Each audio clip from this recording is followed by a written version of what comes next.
નમસ્કાર, ગુજરાત બુલેટિન ન્યૂઝમાં આપનું સ્વાગત છે। અમદાવાદના ચાંદખેડા ખાતે સંત શિરોમણી શ્રી રોહિદાસ સમાજ સેવા સંઘ ચાંદખેડા દ્વારા ડોક્ટર બાબા સાહેબ આંબેડકરની 135મી જન્મજયંતિ નિમિત્તે ચોપડા વિતરણ અને મેડિકલ ચેકઅપ કાર્યક્રમ યોજાયો।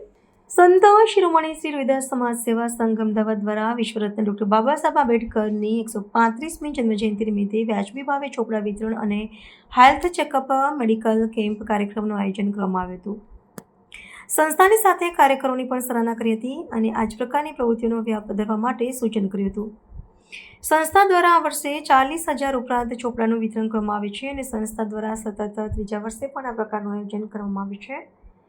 આ કાર્યક્રમમાં સંસ્થા વતી મંત્રી એનસી પરમાર દ્વારા સંસ્થાનો પરિચય અને પ્રવૃત્તિઓ અંગે માહિતી આપી હાર્દિક સ્વાગત કરવામાં આવ્યું હતું। આ કાર્યક્રમમાં શંકરસિંહ વાઘેલા, પૂર્વ મુખ્યમંત્રી નારાયણભાઈ મકવાણા, પૂર્વ સભ્ય સચિવ ગુજરાત રાજ્ય ખાદી ગ્રામ ઉદ્યોગ બોર્ડ કાંતિભાઈ એમ પરમાર, કંચનલાલ ચાવડા, જયંતિભાઈ લેવવા તથા મંદાકિનીબેન લેવવા, ગોવિંદભાઈ સોલંકી સહિતના લોકોએ ચોપડા વિતરણમાં આર્થિક સહયોગ આપ્યો હતો।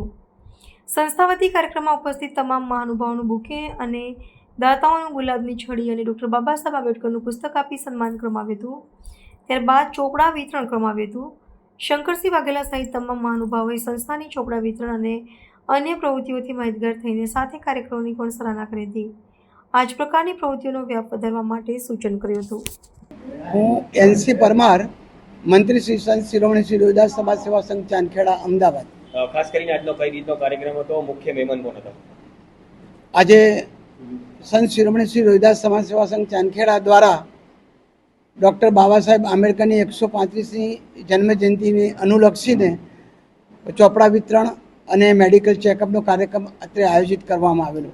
આજના આ કાર્યક્રમમાં મુખ્ય રૂપે માનનીય શ્રી શંકરસિંહ વાઘેલા સાહેબ, પૂર્વ મુખ્યમંત્રી શ્રી કેબિનેટ મિનિસ્ટર ઉપસ્થિત રહેલા, માન્ય શ્રી નારાયણભાઈ મકવાણા, પૂર્વ સભ્ય સચિવ ગુજરાત રાજ્ય ખાદી ગ્રામ ઉદ્યોગ ઉપસ્થિત રહેલા, જયંતિભાઈ એસ લેવવા જે દાતા છે ઉપસ્થિત રહેલા, માન્ય શ્રી કંચનભાઈ ગોવિંદભાઈ ચાવડા એ ઉપસ્થિત રહેલા અને શ્રી ગોવિંદભાઈ એમ સોલંકી ભાડજ પણ આપણી વચ્ચે છે, માન્ય શ્રી કાંતિલાલ એમ પરમાર જે અમારા સિનિયર આગેવાન છે। કેટલા ચોપડા વિતરણ કરવાનો છો આજના અને આવતીકાલના કાર્યક્રમમાં? કેટલા વિદ્યાર્થીઓ? આ સંસ્થા દ્વારા 3 વર્ષ પહેલાં 12,500 ચોપડા છાપવામાં આવેલા, એનો ભવ્ય પ્રતિસાદ અમે મળ્યો અને આ ફરીથી અમે ટ્રાય કર્યો। 25,000 ચોપડા ગત સાલ હવે છપાવ્યા અને એમાં પણ સુંદર પ્રતિસાદ મળતો આ વર્ષે અમે 40,000 ચોપડા વેચી રહ્યા છે। એમાં કોઈ પણ જાતનો નાત જાતનો ભેદ નથી, કોઈ ધર્મ નથી, કોઈ જાતિ નથી, તમામ વિદ્યાર્થીઓને આ ચોપડા વ્યાજબી દરે અમે વેચવાના છીએ। સંસ્થા કેટલા વર્ષથી કાર્ય કરી રહી છે અને આવા કાર્યો દર વર્ષે થતા હોય છે? સંસ્થાનો આ ત્રીજો દાયકો પૂરો થાય છે સતત અને સક્રિય સંસ્થા છે આ વિસ્તારની અંદર।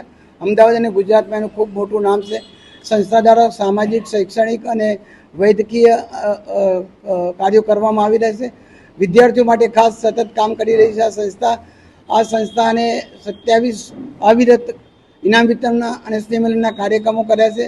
સંસ્થા દ્વારા લાઇબ્રેરી, કોચિંગ ક્લાસ અને સાહિત્યિક જે સેવાઓ હોય અને પ્રવૃત્તિઓ હોય આ હોલની અંદર કરવામાં આવે છે। ઉપર સીવણ વર્ક ચાલી રહ્યું છે, એમાં 2000 બહેનોએ ભાગ લીધેલો, અત્યાર સુધી તાલીમ લીધું અને સ્વાવલંબી બન્યા છે। એ જ રીતે આ સંસ્થામાંથી જે લોકોએ કોમ્પિટિટિવ એક્ઝામમાં જેને પ્રશિક્ષણ લીધું છે 125 ઉપરાંત વિદ્યાર્થીઓ સરકારી નોકરીમાં લાગ્યા છે। મારું નામ ભીખુભાઈ એમ ભાલકિયા છે અને સંત શિરોમણી રોહિદાસ સમાજ સેવા સંઘ ચાંદખેડામાં છેલ્લા 30 વર્ષથી સમાજ મને પ્રમુખનું સ્થાન આપે છે। ખાસ કરીને આજનું ચોપડા વિતરણ હતું, સમાજને ખૂબ ઉમદા કાર્ય કર્યું છે। શું મેસેજ જશે યુવાનો વચ્ચે અને પ્રમુખ તરીકે કઈ રીતના જોવો છો? આ સંસ્થા ડૉક્ટર બાબા સાહેબનું પ્રથમ સૂત્ર લઈને ચાલે છે અને માનવતા એ જ પ્રભુ સેવા એ ગુરુજીના આદેશ પ્રમાણે આ સંસ્થા કામ કરી રહી છે અને ચોપડા વિતરણ એ જરૂરિયાતમંદોને અને જરૂરિયાતમંદ વિદ્યાર્થીઓને અહીંથી પ્રોત્સાહિત કરવામાં આવે છે, જેના કારણે એમને જે મોંઘવારીનો માર પડે છે એમના વાલીઓને એ માર પડે નહીં અને નફા નુકસાન કર્યા વગર આ સંસ્થા આ વર્ષે 40,000 ચોપડાનું વિતરણ કરવાની છે। અન્ય કેવા કાર્યક્રમો સંસ્થા વર્ષ દરમિયાન કરતી હોય છે? સંસ્થા દર વર્ષ મેં કહ્યું એમ કે બાબા સાહેબના પહેલું સૂત્ર લઈને આ સંસ્થા ચાલે છે, એટલે સ્ત્રી સશક્તિકરણ, વિદ્યાર્થી સન્માન સમારંભ, પુસ્તક વિમોચન કાર્યક્રમો અને વિવિધ કાર્યક્રમો દર રવિવારે અને મેડિકલ કેમ્પો પણ કરવામાં આવી રહ્યા છે। મારું નામ ભાવેશ કુમાર લક્ષ્મણભાઈ પરમાર, હું આ સંસ્થાનો ખજાનચી છું। આ સંસ્થા સામાજિક સેવાઓ અને ગરીબ વિદ્યાર્થીઓને મદદરૂપ થવા માટે ઘણા બધા પ્રયત્નો કરે છે. આ સંસ્થાનું ભવન બનવામાં એઝ અ ખજાનજી તરીકે મને જે લોકોનો લોકફાળો મળ્યો છે, લોકો દ્વારાથી જે સહકાર મળ્યો છે, સ્વતઃ અમારી જે કારોબારી જે અમારી કમિટી છે એ લોકો દ્વારા ઘેર ઘેર જઈને અમે જે પૈસા એકઠા કરીને જે સમાજનું ભવન અમે કોરોના સમયમાં જે ઊભું કર્યું, એટલે આ સમાજ માટે લોકોને બહુ ભાવના છે અને સમાજ પ્રત્યે લોકોને લાગણીઓ છે. એટલે અમારા કારણે, લોકોના કારણે આ સંસ્થા અવિરત કાર્ય કરતી રહેશે. અને જ્યારે અમને કોઈ પણ જાતની માનો કે ખજાનજી તરીકે પૈસાની જરૂર પડે, જેવું કે અત્યારે મોટા ફંક્શનો હોય ત્યારે સામેથી લોકો દાન આપીને અમારા કાર્યો ઝડપથી થાય છે અને અમને મદદરૂપ થાય છે. હવે જેવું કે કારોબારી સભ્યો અમારા એ પોતે પણ પોતાના સ્વખર્ચે જ્યાં પણ જવાનું હોય ત્યાં પોતાના ખર્ચે જાય છે. સંસ્થાને કોઈ પણ જાતનો ખર્ચો કરવો પડતો હોતો નથી. એટલે સંસ્થાને અમે બધા ડાયરેક્ટલી મદદરૂપ થાય છે. અને અમારા જે સૌથી મોટો આભાર તમારા દાતાઓનો માને છે. એ લોકો સામેથી અમને કોઈ પણ કાર્ય જ્યારે કરવાનું હોય કે અમારે કંઈ પણ મદદ કરવાની હોય તો અમને કહું અને એમનો સહકાર અમને પૂરો મળે છે. અને આવા કાર્યો અમે સરળતાથી કરી શકીએ છીએ. જેમ કે અત્યારે પોલીસની ટ્રેનિંગ થઈ ત્યારે જમવાનું સાથે રાખતા હતા, જમવાના દાતાઓ પણ અમને સામેથી મળતા હતા. અને અમારા 40 દિવસનો કાર્યક્રમ પણ આરામથી અમને થઈ શકે, ઉપરથી લોકો અમારે ના પાડવું પડતું હતું. આ પરિસ્થિતિનું અમારું નિર્માણ કે અમારા સમગ્ર કારોબારીને આભારી જાય છે, અમારી સમગ્ર ચાંદખેડાની અને આજુબાજુની જનતાનો જાય છે, જેના સહકારથી અમે આ બધા કાર્યો કરી શકીએ છીએ. અને આ બદલ આજે જે પ્રોગ્રામમાં આપે ચેનલ દ્વારા જે અમને મદદરૂપ થયા છો તે બદલ આપની ટીમનો, અમારા દાતાઓનો તેમજ અન્ય પધારેલ સર્વે મહેમાનોનો હું હાર્દિક આભાર વ્યક્ત કરું છું. અમારા દાતાઓના માન્ય મંત્રીશ્રીએ સર્વેનો આભાર માન્યો. હું એ ફરીથી દોહરાવતો નથી અને સર્વેનો આભાર માનું છું. ખાસ કરીને સંસ્થાના યુવાનો માટે સંસ્થા તરફથી શું મેસેજ હશે આવનારા સમય માટે? સંસ્થાના યુવાનો માટે તો એ લોકોને અમારે પૂરી ભાવના એવી છે કે આ સંસ્થા અમને નિઃશુલ્ક કોચિંગ ક્લાસ, લાઇબ્રેરી તેમજ સીવણમાં બહેનો માટે પણ, સીવણમાં જે બહેનો ફ્રીમાં જે શીખી જાય છે એ લોકો એટલો બધો અમારો આભાર માને કે સંસ્થાને પોતાની સંસ્થા માને છે. એ સમાનતાથી ભાવનાથી કોઈ પણ જ્ઞાતિને એવું નથી માનતો કે આ સંસ્થા અમારી જ છે એવું માને છે. એટલે અમારા માટે તો એક પોઝિટિવ પોઈન્ટ એ છે કે સમાનતાની ભાવનાથી જે સંસ્થા 30 વર્ષથી ચાલે છે એવી ને એવી અમારી દર વર્ષ માટે ચાલતી રહેશે અને એ ભાવનાથી અમે બધા કામ કરતા રહીશું. આવતીકાલે 14 એપ્રિલ ડૉક્ટર બાબા સાહેબ આંબેડકરનો જન્મદિવસ ખૂબ ધામધૂમથી આપણે બધા ઉજવીશું, એ બહુ સ્વાભાવિક છે.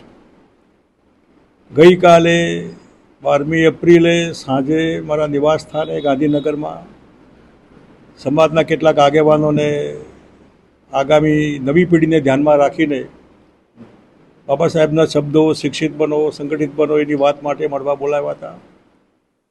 એમને મને આગ્રહ કર્યો કે અમે એક સરસ મજાની સંસ્થા રોહિદાસ સમાજ સેવા સંઘની ચાંદખેડામાં ઘણા વર્ષોથી સામાન્ય વિદ્યાર્થીઓને અભ્યાસ માટે, જીપીએસસી, યુપીએસસી, બાકીની તાલીમ માટે, બધાને રહેવા માટે, પરીક્ષા માટે, તૈયારી માટે એક આયોજન એ સંસ્થામાં કરીએ છીએ. તમે આવો તો સારું. જે સંસ્થા ચલાવવા માટે દાન આપે છે, દાનના દાતાઓનું સન્માન હતું.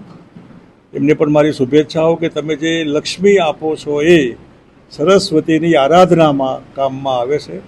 અને એ સરસ્વતીની આરાધના એ જ બાબા સાહેબનો સંદેશો હતો. અહીં આવીને જોયા પછી સાચા અર્થમાં રોહિદાસ સેવા સમાજના આગેવાનો, નારાયણભાઈને બધા આગેવાનો જે સપનાથી આ સંસ્થા શરૂ કરેલી એ હજી પણ મેં એમને કીધું કે 14મી એપ્રિલ 2027 સુધીમાં એક સરસ મજાની આવી સંસ્થા ગોમતીપુર સમાજનો મોટો વર્ગ ત્યાં બહોરો રહેશે એવું દાણી લીમડામાં પણ ત્યાંના બી આગામી જુવાન વિદ્યાર્થી ભાઈ બહેનોનો લાભ મળે એના માટે જે કંઈ તનમન ધનમાં જરૂર હોય ત્યાં અમે બી મદદ કરીશું, પણ જરૂર નહીં પડે. એટલે જે મિત્રોએ દાન આપ્યું, સરસ મજાના વિદ્યાર્થીઓ માટે આવા ચોપડાનું વિતરણ 8-9 લાખ રૂપિયાનું બજેટ છે.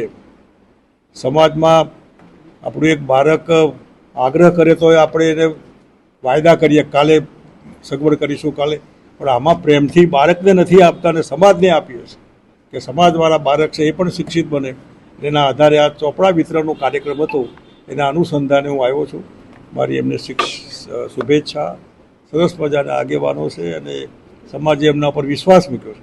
તમે જે કરશો એ સમાજના ભલા માટે કરશો એ શબ્દો સાથે જય ભીમ. અને રોહિદાસ સમાજનું જે કંઈ આગેવાનો છે એમને પણ મારી શુભેચ્છા કે હજી પણ આવું સારું કામ સારું થાય અને વધારે થાય એવી શુભેચ્છા, અભ્યર્થના. ધન્યવાદ.